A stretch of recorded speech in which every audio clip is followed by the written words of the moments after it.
Salut à tous et bienvenue sur la chaîne. Aujourd'hui, nous allons plonger dans une histoire qui mêle tragédie, mystère et émotion brute, celle de Brandon Lee, le fils de la légende des arts martiaux, Bruce Lee.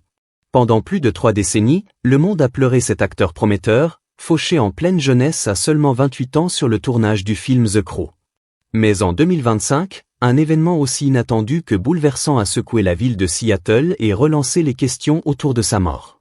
La tombe de Brandon, située au cimetière de Lakeview, a dû être ouverte pour des travaux d'entretien. Ce que les autorités ont découvert à l'intérieur a laissé tout le monde sous le choc. Cette trouvaille apporte-t-elle enfin des réponses au mystère de la mort de Brandon Lee? Ou ouvre-t-elle la porte à des questions encore plus troublantes? Préparez-vous, car cette histoire va vous captiver, vous émouvoir et peut-être même vous donner des frissons. Et à la fin, on veut connaître votre avis dans les commentaires. Que pensez-vous de cette découverte? Allons-y. Une étoile née sous les projecteurs. Brandon Lee est né le 1er février 1965 à Oakland, en Californie, dans l'ombre d'une légende. Son père, Bruce Lee, l'icône mondiale des arts martiaux et du cinéma d'action. Dès son plus jeune âge, Brandon semblait destiné à un avenir exceptionnel. Avec un père aussi charismatique et talentueux, il grandit dans un monde où les arts martiaux, la discipline et la quête de perfection étaient des valeurs centrales. Mais cette lumière éclatante projetait aussi une ombre pesante. Être le fils de Bruce Lee signifiait vivre avec des attentes écrasantes, des comparaisons constantes et une pression pour égaler, voire surpasser, un homme considéré comme inimitable. Brandon montra très tôt des aptitudes remarquables. À seulement 5 ans, il était capable de briser une planche d'1 pouce d'épaisseur d'un coup de pied précis, un exploit qui témoignait de son potentiel. Bruce, son père, lui enseigna les bases du Jeet Kune Do, l'art martial qu'il avait créé, ainsi que des principes philosophiques profonds sur la vie et la résilience. Mais au-delà des techniques de combat, c'était le lien père-fils qui définissait leur relation. Bruce n'était pas seulement un maître, il était un guide, un modèle, un héros pour le jeune Brandon. Tout changea en 1973, lorsque Bruce Lee mourut subitement à l'âge de 32 ans. Brandon, alors âgé de seulement 8 ans, fut dévasté. La perte de son père laissa un vide immense, non seulement dans son cœur, mais aussi dans son identité. Le monde entier attendait de lui qu'il devienne le prochain Bruce Lee, un maître des arts martiaux et une star de cinéma. Mais Brandon n'était pas sûr de vouloir suivre ce chemin. Comment pourrait-il honorer un héritage aussi monumental tout en forgeant sa propre voie? Cette question allait le hanter tout au long de sa vie. Une quête d'identité. Adolescent, Brandon traversa une période de rébellion. La douleur de la perte de son père, combinée à la pression constante des comparaisons, le poussa à s'éloigner des arts martiaux. Il se tourna vers le soccer, cherchant un espace où il pourrait être lui-même, loin de l'ombre de Bruce Lee. Mais cette tentative de se réinventer fut de courte durée. Brandon luttait avec une rage intérieure, une frustration qu'il ne savait pas comment exprimer. Cette période tumultueuse le vit être expulsé de son école, un signe de son désarroi face à un avenir incertain. Le poids d'être le fils de Bruce Lee était omniprésent. Partout où il allait, les gens le scrutaient, attendant de lui qu'il reproduise les exploits de son père. Mais Brandon ne voulait pas être une pâle copie. Il aspirait à se définir par ses propres mérites, à trouver un sens à sa vie qui ne soit pas dicté par les attentes des autres. Cette lutte intérieure le rendait complexe, à la fois déterminé et vulnérable, un jeune homme cherchant sa place dans un monde qui semblait avoir déjà écrit son histoire. Finalement, l'appel du cinéma devint irrésistible. Après avoir obtenu son GED, Brandon s'installa à New York pour étudier l'art dramatique au prestigieux Lee Strasberg Theatre and Film Institute. Là, il découvrit une passion pour l'acting, un moyen d'exprimer ses émotions et de raconter des histoires. Contrairement à son père, dont les performances reposaient sur son charisme et ses prouesses physiques, Brandon développa une approche plus introspective, cherchant à capturer la vérité émotionnelle de ses personnages. Il prouva rapidement qu'il était bien plus qu'un « fils de ». Son talent brut et sa présence à l'écran étaient indéniables. Les débuts d'une carrière prometteuse.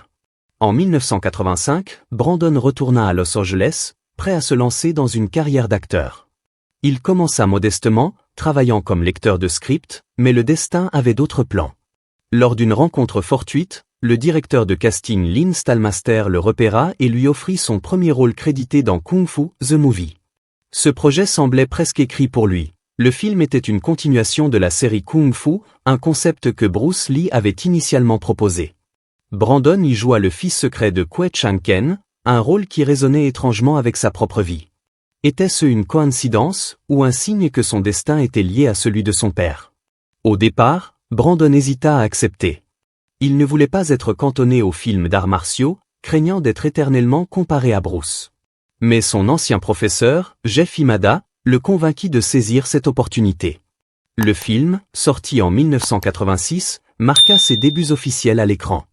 La même année, il décrocha son premier rôle principal dans Legacy of Rage, un thriller d'action hongkongais qui montra son potentiel de star. Puis, en 1990, il joua dans Laser Mission, un film d'action tourné en Namibie. Bien que critiqué comme un film de série B, il devint un succès culte sur le marché de la vidéo. À ce stade, Brandon accepta pleinement son héritage. Il reprit un entraînement intensif en arts martiaux avec Dan Inosanto, un proche collaborateur de son père. Comme Bruce avant lui, il enregistrait ses sessions pour perfectionner ses mouvements, cherchant à fusionner authenticité martiale et performance cinématographique. Il était prêt à marcher dans les pas de son père, mais à sa manière, avec une intensité et une sensibilité uniques. The Crow, le sommet et la tragédie. En 1993, Brandon fut choisi pour jouer Eric Draven dans The Crow, un film qui semblait taillé pour lui. Ce rôle, celui d'un musicien ressuscité pour venger sa mort, lui permettait de combiner action, émotion et profondeur. Brandon s'investit pleinement, voyant dans ce projet une chance de s'imposer comme une star à part entière. Mais ce qui devait être son grand moment se transforma en tragédie. Lors d'une scène où son personnage était censé être abattu, un accident inimaginable se produisit. Une arme, supposée contenir des balles à blanc, était en réalité chargée avec un fragment de balle factice coincé dans le canon depuis une scène précédente. Lors du tir, ce fragment fut propulsé avec la force d'une vraie balle, frappant Brandon à l'abdomen à seulement 5 mètres de distance. Il s'effondra, victime de blessures internes dévastatrices et d'une hémorragie massive. Malgré des heures d'opération d'urgence à l'hôpital de Wilmington, il ne put être sauvé. Aucune accusation criminelle ne fut portée, mais la négligence était évidente. Linda Lee Cadwell, brisée, lança une action en justice contre les producteurs et 13 autres parties impliquées, rejointe par la fiancée de Brandon, Eliza Hutton. Un règlement fut conclu, mais la douleur resta. The Crow fut achevé par l'équipe de Dream Quest Images et le cascadeur Chad Stahelski, qui déclara plus tard « Je crois que Brandon aurait voulu que le film soit terminé, et bien fait ». Sorti en 1994, le film devint un classique culte, mais il reste à jamais marqué par la tragédie de son acteur principal. Depuis ce jour, une question hante les fans, était-ce vraiment un accident? Ou y avait-il une force obscure à l'œuvre, un destin tragique liant Brandon à son père? Pendant 32 ans, cette question est restée sans réponse. Jusqu'à ce qu'un événement inattendu vienne tout changer.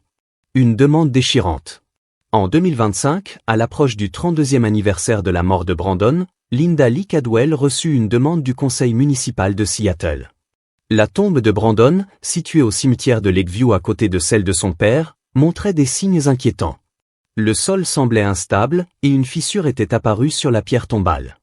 Les experts avançaient plusieurs hypothèses. Un visiteur avait peut-être accidentellement marché sur la tombe, ou des animaux fouisseurs avaient perturbé le sol. Un léger tremblement de terre, passé inaperçu, ou un problème structurel dans la tombe elle-même était également envisagé. Étrangement, la tombe de Bruce Lee, juste à côté, restait intacte, ajoutant une couche de mystère. Pour Linda, cette demande raviva une douleur insupportable. Perdre son mari et son fils à quelques années d'intervalle avait été une épreuve inimaginable. L'idée que des étrangers puissent ouvrir la tombe de Brandon, troublant son repos éternel, était presque insoutenable. Elle fut tentée de refuser, souhaitant protéger la paix de son fils. Mais elle savait que la tombe était un lieu de pèlerinage pour des milliers de fans. Fermer l'accès ou négliger l'entretien aurait brisé le cœur de ceux qui chérissaient la mémoire de Bruce et Brandon. Avec un courage déchirant, Linda donna son accord, consciente du sacrifice émotionnel que cela représentait. Une opération sous haute surveillance. Le cimetière de Lakeview prit cette mission très au sérieux. Pour préserver la dignité de Brandon, une structure climatique spéciale fut installée autour de la tombe, maintenant des conditions optimales pour la conservation. Des éclairages spécifiques et un contrôle précis de la température protégeaient les matériaux. La sécurité fut renforcée avec des protocoles stricts pour garantir l'intimité du site. Seuls des membres autorisés de l'équipe avaient accès, chacun formé aux procédures de manipulation. Linda fournit des informations détaillées sur le contenu de la tombe, tirées de ses archives personnelles, permettant à l'équipe de préparer l'opération avec soin. Malgré les efforts pour garder l'opération discrète, la nouvelle se répandit rapidement. Une foule se massa à l'extérieur du cimetière, attirée par la rumeur que la tombe de Brandon Lee, l'acteur fauché dans un accident tragique, allait être ouverte après 32 ans. L'attente était électrique. Qu'allait-il découvrir? Une réponse au mystère de sa mort? Ou quelque chose de plus troublant encore? L'ouverture de la tombe. Un matin de printemps 2025, les ouvriers du cimetière soulevèrent la pierre tombale de Brandon, révélant son cercueil. L'intérieur de la chambre funéraire semblait figé dans le temps. L'air était immobile, empreint d'un respect solennel, comme si le lieu conservait encore l'écho des rituels funéraires. Les experts examinèrent la pierre et le sol, cherchant des indices sur la fissure. Aucune trace d'animaux ou de dégradation naturelle ne fut trouvée. Le sol était sec, confirmant que la perturbation venait probablement d'un visiteur ayant accidentellement marché sur la tombe. Hormis la fissure, la tombe restait remarquablement bien préservée. Alors que l'équipe préparait une nouvelle pierre tombale, Linda se tenait près du cercueil, partagée entre soulagement et chagrin. Elle était reconnaissante que l'opération soit presque terminée, mais un détail attira son attention. À côté du cercueil, des objets laissés par les amis et collègues de Brandon lors de son enterrement reposaient sur le sol. Des photos signées, des lettres émouvantes, des souvenirs de plateaux de tournage. Ces reliques, intactes malgré les années, témoignaient de l'amour que Brandon inspirait. Chaque objet était manipulé avec soin par l'équipe, qui demandait à Linda si elle souhaitait les examiner. Émue, elle accepta, cherchant à revoir le visage de son fils, ne serait-ce qu'une dernière fois. Une découverte bouleversante. Parmi ces objets, une trouvaille changea tout, une collection de lettres scellées, déposées lors de l'enterrement. Ces messages, écrits par les proches de Brandon, étaient conservés dans des enveloppes traitées pour résister au temps. Ils contenaient des adieux déchirants, des souvenirs intimes, des promesses de perpétuer l'héritage de Brandon. Les premières lettres exprimaient un chagrin brut, tandis que celles écrites plus près des funérailles montraient une détermination croissante à honorer sa vision artistique. Ces mots n'étaient pas de simples adieux, ils formaient un testament pour garder l'esprit de Brandon vivant. Mais une lettre se démarqua. Scellée différemment, elle portait un symbole d'un dragon enroulé, un motif qui fit frissonner Linda. Le dragon était le surnom de Bruce Lee, un symbole que Brandon chérissait enfant, représentant la force, la sagesse et le lien avec son père. Était-ce un signe de Brandon lui-même? Avec une émotion contenue, Linda autorisa l'ouverture de la lettre. Ce qu'elle contenait bouleversa le monde entier. À l'intérieur, dans l'écriture distinctive de Brandon, se trouvait un message rédigé quelques jours avant sa mort: « Le voyage que nous avons commencé ensemble ne s'arrête jamais. Les limites que vous percevez sont des illusions de l'esprit. Soyez comme l'eau, traversez les obstacles, adaptez-vous aux défis, trouvez votre force dans l'informe. Mais surtout, souvenez-vous, votre vrai chemin ne vient pas de suivre le mien, mais de découvrir le vôtre. Videz votre tasse pour la remplir de votre propre sagesse. » Ces mots, empreints de la philosophie de Bruce Lee mais teintés de la voix unique de Brandon, firent couler les larmes de Linda. Elle ne s'attendait pas à lire quelque chose écrit par son fils après tant d'années. Ce message semblait porter une vérité profonde, comme s'il avait pressenti sa fin imminente. Mais qui avait placé cette lettre dans la tombe? Un ami, un collègue, peut-être sur les instructions de Brandon lui-même? Les questions se bousculaient, chacune plus troublante que la précédente. Un mystère qui s'épaissit. Ce message raviva des souvenirs douloureux. Linda se rappela les moments où Brandon, adolescent, parlait avec une étrange résignation de mourir jeune, comme son père. Il vivait dans l'ombre de Bruce Lee, un fardeau qu'il avait façonné autant qu'il l'avait tourmenté. Avait-il toujours cru qu'il ne vivrait pas vieux, que son destin était scellé? Cette lettre semblait confirmer qu'il avait accepté cette idée, comme si la tragédie des Lee était une malédiction inéluctable. Mais une pensée plus sombre traversa l'esprit de Linda. Et si l'accident de The Crow n'était pas un accident? Et si le fragment de balle avait été laissé intentionnellement dans l'arme? Était-il possible que quelqu'un ait voulu éliminer Brandon, une étoile montante devenue trop populaire, trop aimée, trop vite? Cette idée, bien que spéculative, fit frissonner l'équipe présente. Si Brandon avait soupçonné un danger, pourquoi n'avait-il laissé qu'un message cryptique? Cela ne ressemblait pas au Brandon que Linda connaissait, un homme qui aurait cherché à protéger ceux qu'il aimait, même depuis l'au-delà. En réfléchissant, Linda trouva une explication encore plus déchirante. Peut-être Brandon n'avait-il pas de preuves concrètes, mais seulement une intuition, un pressentiment qu'il portait depuis l'enfance. Il avait grandi avec l'idée que sa vie serait brève, comme si le destin d'Ellie était marqué par la tragédie. Cette lettre, laissée dans sa tombe, était peut-être sa façon de faire la paix avec ce destin, et de permettre à sa mère de le faire aussi. Mais pour Linda, cette vérité était presque trop lourde à porter. L'héritage de Brandon. Linda savait qu'elle ne pourrait jamais pleinement accepter cette réalité. La perte de son fils restait une blessure ouverte, un chagrin qui ne s'effacerait jamais. Mais elle décida de partager ce message avec le monde. Brandon ne devait pas être réduit à l'ombre de son père. Il était un homme talentueux, avec un cœur immense et un fardeau unique. Ces mots, découverts après 32 ans, rappelaient qu'il avait cherché à tracer son propre chemin, malgré les attentes écrasantes. En publiant cette lettre, Linda voulait que les fans se souviennent de Brandon comme une âme lumineuse, partie trop tôt. Le voyage que nous avons commencé ensemble ne s'arrête jamais, avait-il écrit. Et Linda s'assurait que ce voyage continue dans le cœur des fans du monde entier. Elle savait que cette révélation choquerait les admirateurs de Brandon, qu'elle briserait des cœurs, mais aussi qu'elle garantirait que son héritage perdure. Brandon n'était pas seulement le fils de Bruce Lee, il était un artiste, un rêveur, un homme qui avait lutté pour trouver sa voie et qui, même dans la mort, continuait de l'exprimer. Une réflexion sur le destin. Cette découverte soulève des questions profondes. Le message de Brandon était-il une acceptation stoïque de son destin, ou cachait-il un secret plus sombre? Était-il possible qu'il ait pressenti sa mort, qu'il ait su, d'une manière ou d'une autre, que son temps était compté? Ou ce message était-il simplement une réflexion philosophique, un dernier cadeau à ceux qui l'aimaient? Et qui avait placé cette lettre dans la tombe? Était-ce un acte délibéré, un message destiné à être trouvé des décennies plus tard? Ces questions restent sans réponse, laissant place à des théories et des spéculations. Certains pourraient voir dans cette lettre une preuve que Brandon était hanté par l'idée d'un destin tragique, un écho de la mort prématurée de son père. D'autres pourraient y voir une coïncidence, un message écrit dans un moment de réflexion, sans lien avec sa mort. Et puis, il y a ceux qui se demandent si l'accident de The Crow était vraiment un accident. La négligence sur le tournage était indéniable, mais était-elle intentionnelle? Ces interrogations, bien qu'hypothétiques, ajoutent une couche de mystère à une histoire déjà tragique. Un appel à la mémoire. En partageant cette lettre, Linda ne cherchait pas seulement à honorer son fils, elle voulait aussi rappeler au monde que Brandon n'était plus qu'une victime de la tragédie. Il était un homme qui avait lutté pour se définir, qui avait aimé profondément et qui avait laissé une marque indélébile sur ceux qui l'avaient connu.